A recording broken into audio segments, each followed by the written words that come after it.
This is the console that has mixed more hits than any other consoles combined together. The history of these British consoles is that there was an E and a G series, and the console has evolved slightly over time. There were different revisions of EQs and dynamics, and so we basically got a hold of different consoles and channels, and we modeled the different revisions. With these plugins you basically get the full range of this British sound. You can mix and match them with E and G series dynamics, and you can have stereo plugins that have slightly different EQ settings and phasing and attack and release times on the left and the right channel. You can also, if you want to keep it straight, you can go with the digital mode and get two of the same channels for left and right. There are subtle differences between every strip on a console, and if you work on a console long enough, you learn the sweet spots and gravitate toward them.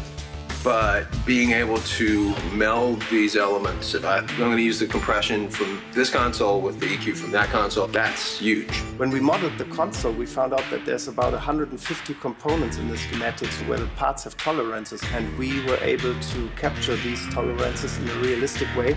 And this way you get 72 different channels in the plugin. Things that Dirk was putting in the emulation with the THD and being able to actually do kind of a parallel processing with each component in the module and bring it in as you wish, that's kind of pretty cool. I was particularly impressed with the amount of detail that has gone into the modeling of this plugin. I can see projects where, particularly where someone's recording at home and they're recording on the same microphone for everything, that can provide a sense of diversity to it really easily in a nice way. I would say if you mix anything from hip-hop to rock to pop to dance, then this really is for you, and it just gives you the sensation and all the details that mixing on a large format console like this would give you. You can't compare it to any real-world console, and yet it has all the best elements of many of them.